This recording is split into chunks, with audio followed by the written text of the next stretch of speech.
Yo, what's going on, guys? Let's get right into it.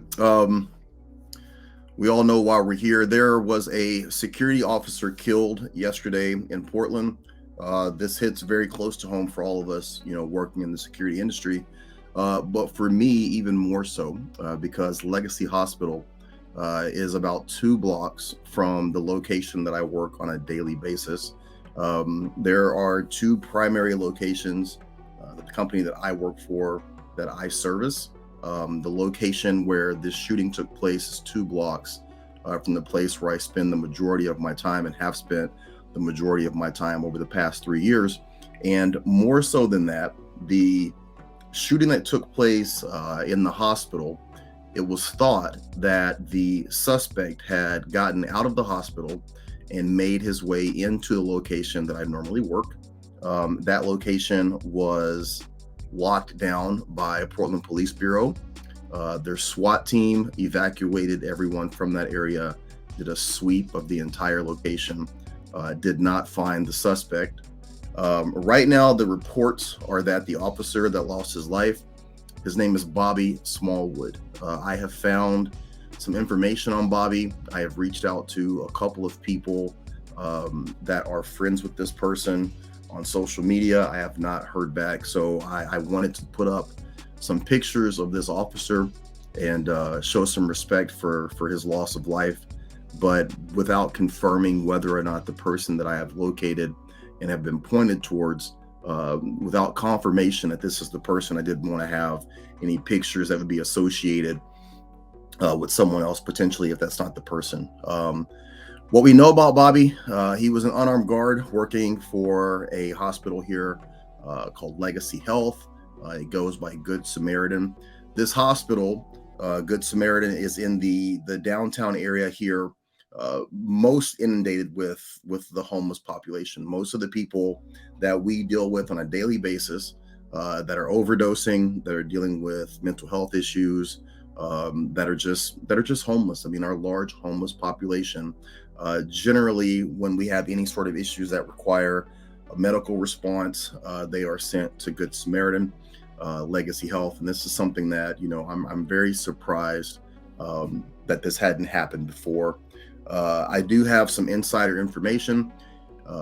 My sources, okay, and this is allegedly, are telling me that the situation that happened revolved around a gentleman that did not want medication, some sort or some certain type of medication given to either his child or his infant. That this had been a situation that had been developing since Thursday, where this person was becoming irate and belligerent. They had talked to this person, and he had made several threats, including the threat to come back and shoot up the hospital. So, I have so many issues that I want to address, and I'm trying very hard to not get emotional about it, to not allow myself to rant or do what I normally do and kind of go off the rails. I want to be measured. I want to bring up what has just happened to some people in much higher positions of power. This situation is apropos to what we are dealing with in Oregon with their draconian and unconstitutional gun laws, but even more so than that, the lack of operation from reality. This is a failure, another failure of gun-free zones. These hospitals are all gun-free zones. There are signs everywhere that you cannot have firearms, to the point that most of the security that work in any of the local hospitals, those security positions are all unarmed. So we're in a situation where, much like with these schools, you have a demographic of people, anybody, any regular person, okay, if they wish to do harm to someone, can walk into a hospital with a firearm and they can wreak havoc, right? But here in Portland, specifically at this location, this hospital, you are dealing with an even greater risk of people suffering from mental illness, an even greater risk of people suffering from drug addiction, an even greater risk of people who are suffering from schizophrenia, and just in any sort of problems that could lead them to being in a heightened state of of anger, and to put these officers in a position where they have to be charged with the responsibility of de-escalating a situation or addressing any potential problems that might come up, and have these officers be working unarmed. It absolutely lacks any sort of common sense, and it lacks any sort of operation from reality. And this is the result. I'm very, very surprised that this hasn't happened on a larger scale here in Portland. I came on here 2 weeks ago. I told you guys about the guy that pulled the firearm at me. I came on here last year and talked to you guys about a fellow security guard that worked for our company that was murdered downtown, shot 9-10 times. And we have this situation.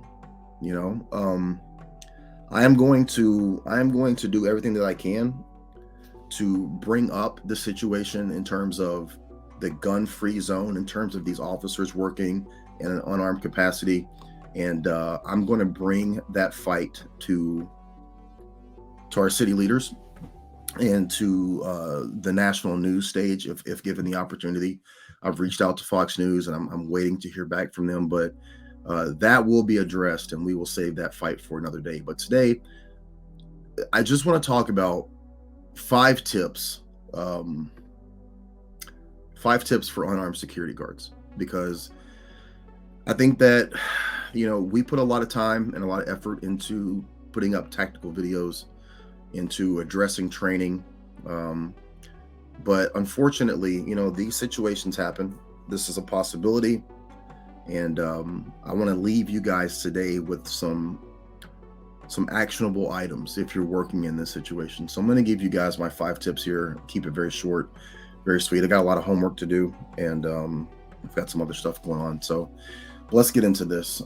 Number 5, guys, if you're working in an unarmed capacity, specifically if you're working in these heightened environments of danger, any environment where you're wearing a uniform and you are in a position where you're the person that has to address the problem. What's the problem?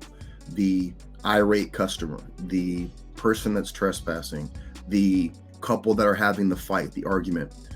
What happened to this officer could happen to any of us, and it could happen to any of us whether we're armed or we're unarmed, right? But if you're wearing a uniform, if you're in that position of authority, right, and you're having to deal with the issue, you're the target. You're the person that's between that person and whatever the issue is, and you're being charged with de-escalating. The story that I'm getting from what happened yesterday is that this person didn't want this medication given to his kid, had threatened to fight the staff or the nurses, threatened that he was going to come back and shoot up the place. They call for security, as they would, via protocol, and that officer comes down, tries to de-escalate the situation, and he is shot and he's killed. So in those situations, number 5 in terms of importance would be not to rush in. That kind of goes against your first thought, because when you get that call that your assistance is needed, I've seen a lot of officers just kind of take off running, right? And even if you're not, physically running, just quickly trying to get to that situation because you want to do your job and you want to be there to de-escalate the situation. But I have found personally that when I rush to that scene to get there quickly, not only am I out of breath because I'm really out of shape, but you're just a little bit discombobulated. And then whatever the situation is that's going on when you get there, if you come barreling into that situation, it puts the person, the subject, in a position of like, whoa, right? And so you're already starting the situation kind of in a bad predicament, because whatever is going on, you're seen as the authority figure. So if the authority figure is coming into the situation and you're rushing in, that can kind of heighten the problem, and it can throw fuel on the fire as opposed to de-escalate the situation. So it's counterintuitive to think like, I'm going to take a deep breath here, I'm going to count to 10, I'm going to collect my thoughts, and I'm going to slowly approach the situation. But when you do that, it gives you time to think about your tactics, number one, time to think about the potential and possibilities for danger or issues or problems, time for you to review your post orders and what you're supposed to do and how you're going to address this. When you get that information, you get that call, try and get as much information as you can. What's going on? What's the problem? Have you dealt with this guy before? Okay, does he seem like he's agitated? Does he seem like he has a weapon? Has he said he has a weapon? Like all of those things, if you can take that information in, you're basically the dispatch operator, you know what I mean? In terms of like when you call 911 and they're asking you all of these questions, they're asking those questions because they're feeding that information to the officers, and the officers aren't coming in blind. When you get that call on your post, you have to be that dispatch agent for yourself. Try and get as much information as you can before going in so that you can address it properly. And if you take your time, I understand that it's very, very difficult to do that, but if you take the time to get as much information as you can, this is all within reason. I understand that certain situations you're going to potentially have to rush in. But if you can get that information and kind of digest it first, you can address the situation with a lot more clarity than if you just kind of barrel into it. Okay. Number 4, let me go back to number 5. Also in that situation, you might be able to get enough information to tell you that you do not need to respond. I know that that's hard to accept, but guys, as a security officer, it's not your responsibility, specifically if you're an unarmed officer, okay? It's not your responsibility to save every situation or to fix every situation. Sometimes your responsibility is to get the information, to digest it, and to figure out the next course of action. That next course of action, in terms of a situation where someone is threatening to shoot up the store, might be to initiate the lockdown procedures and the safety procedures from a distance, right? Maybe it's not your responsibility to actually engage that person. Maybe it's your responsibility to contact the police, contact the managers, and start lockdown procedures. So again, that's another reason why it's really important to not just rush into that situation. So that's going back to number 5. Number 4, let's say that you are actually addressing the situation. You've gotten there. Leave and create distance, or leave and create space.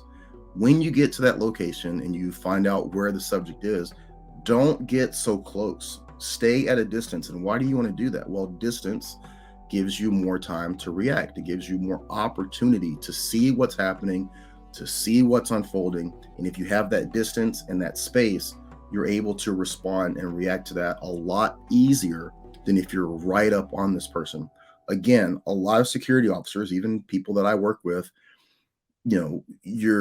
for our team, right? We're heavily kitted. We look just like police officers. We've got, your flak vest, you've got your plates, you've got all of your equipment. And a lot of times guys will rush in and get right over the top of a subject, almost trying to create that intimidation factor. Well, it's all well and good unless that guy has a knife or that guy has a firearm and he's pulling it in a manner that you're so close that it's hard for you to react or respond. Specifically for you unarmed officers, you don't have a lot of the equipment that's necessary to respond to a dangerous threat, more so even like a lethal threat. So leave distance, create space, use your voice, amplify your voice, and give any commands or direction that you can from a position of cover and concealment, or at least just distance so that you're not so close that you can't react if needed. Number 3 is going to be to focus on the hands. As you're making that approach into that situation, where is this person's hands? Can you see both of their hands? Remember, the body is the snake, the hands are the fangs. Anything that's going to hurt you is going to come from this person's hands. So as you're approaching that situation, you're taking your time, you're scanning, you're viewing, you see the subject, you've got all the information in your head in terms of what they relayed to you. Look for this person's hands. So are both of his hands visible? Does he have one hand in his pocket? Does he have one hand behind his back? Is he reaching for something? All of these things are signs and tells that something could potentially be amiss and this might go south. And again, if you have that space and that distance and you've processed that information before going in, this can give you a little bit more indication like, hey, I need to get the fuck out of here and create a little bit more distance, find cover, find concealment, and not be in a situation where this person can harm me or harm other people. Number two is going to be believe them. I don't know why, especially in Portland. I do know why.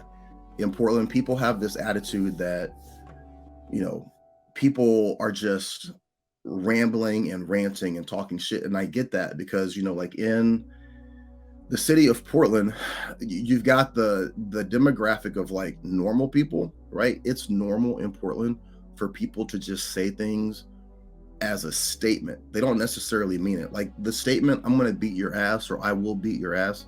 People say that all the time. Like if you're on the street in any area of Portland, you will hear someone say, I'm going to beat your ass, right? Like they're literally just saying it with no weight behind it. And there's no consequences here. Since there's no consequences in terms of law, there's no consequences in terms of like people actually scoring up on you and making you back up your words. Like people are very, very passive aggressive here. So someone saying that statement doesn't have the same response here that it would have in Missouri or Arkansas or Philadelphia. Like you say that stuff in other areas and somebody's going to make you back that shit up. But here in Portland, people are very, very passive aggressive, and you hear people arguing and bickering. It's like two dogs on the other side of the fence, and they're saying shit, but they don't really mean it, right? And then you have the aspect of the demographic of people who are homeless or people that are on drugs. These people just rant and ramble about everything. However, in a security situation, in a heightened environment like a hospital, or I don't know, we'll just stick to the hospital. In these heightened environments, when people say something like, I am going to shoot up the store, or I'm going to come back and shoot you, or I'm going to shoot you, believe them, take them at their word. And you need to initiate the protocol and the steps to deal and mitigate that. Like if you're an unarmed guard and someone tells you they're going to come back and shoot up the hospital, you have to make sure that you're alerting the authorities and letting them deal with that. Now, the unfortunate thing is that here in Portland, that's probably not going to lead to anything. This is just like another layer of the bullshit that we deal with here. You know, you can call the cops and say, hey, this person has been in here 3 times. He's threatening to come back and shoot up the place. You know, I'm inclined to believe him and I don't want to be a victim. Like, can you deal with it? And more than likely, nothing's going to happen. But I think that we're very easy to pass it off that people are just talking shit and they're not being serious. And I want you guys to start believing people and following a protocol on dealing with that so you don't find yourself in a situation like that. My number one tip for unarmed guards, guys, don't be an unarmed guard. Don't do it. There are so many jobs that you can get working $15 to $22 an hour, which is what you are going to be making as an unarmed guard here in Portland. I don't know what you guys make in other areas of the country, but whatever you're making as an unarmed guard, I can guarantee you can make that doing almost anything else. Like all of us, no matter what our professions are, what our situations are, all of us can be victims to gun violence. All of us can get got, right? It can happen. But if you're putting on that bright yellow shirt, or you're putting on that vest, or you're putting on that uniform and that badge and that patch, you're putting yourself in a position where you're seen as the authority who's intervening in whatever negative situation is going on, and the potential for you to get into a fight, or the potential for you to get stabbed, or the potential for you to get shot, it's much higher than just the person who's, you know, in the background. Don't work this job unarmed. Guys, we had a situation with the company that I work for where there were some changes that were made over the last couple of weeks, and I was looking at some of the information, and to me, it looked like they were pushing for us to go unarmed. And I think that over time, in the next year, the next 2 years, I think that more and more locations and contracts within Portland, just based on the gun laws and based on the litigious nature, based on the politics, based on so many of the things that are going on here in Portland, I see moving forward that they are going to try and unarm more and more security guards. And I'm going to do everything I can to fight against that. But the writing is on the wall that that's the direction that they want private security to go here in Oregon, specifically here in Portland. But when I got wind of this, I fucking lost it, man. I fucking lost my shit. because I will not do it. I won't do it. I won't participate in it. I don't give a shit. I'll go somewhere else. I'll move. I'll work for Wendy's. I will not work in an unarmed capacity. It's not going to happen. I'm not going to do that and put myself in a position where I'm approaching people like this piece of shit that shot this guy yesterday and be a victim, a willing victim. I'm just not going to do it. And I don't think that you guys should do it either. I think that if we can get to a point where more and more security guards are just simply not willing to work these unarmed contracts, then these unarmed contracts are going to go away. If companies want to put themselves in a situation where the bank teller or the nurse or the doctor, they're the ones that have to go up and approach these crazy people, not some 19, 20, 22-year-old kid who's wearing a stab me vest or a shoot me first t-shirt. If they're the ones that have to deal with that, maybe they will start moving more towards having armed security officers or actually having police, whatever the situation may be. But as long as there's an option for them to have unarmed guards, they're going to have unarmed guards working.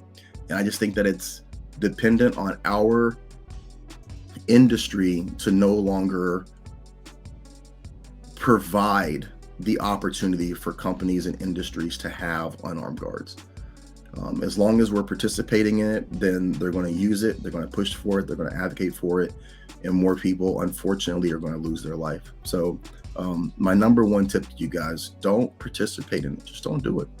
Don't do it. Do not put yourself in a situation where you're the guy that someone's looking at and potentially gets shot or stabbed first. Just don't do it. So rest in peace to Bobby Smallwood.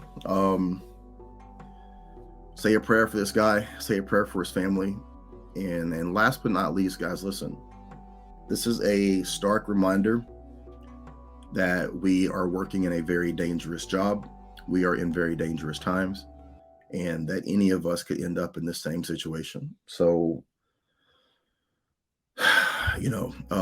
seek out training, get your affairs with your family in order, get your relationship with God in order, and be ready.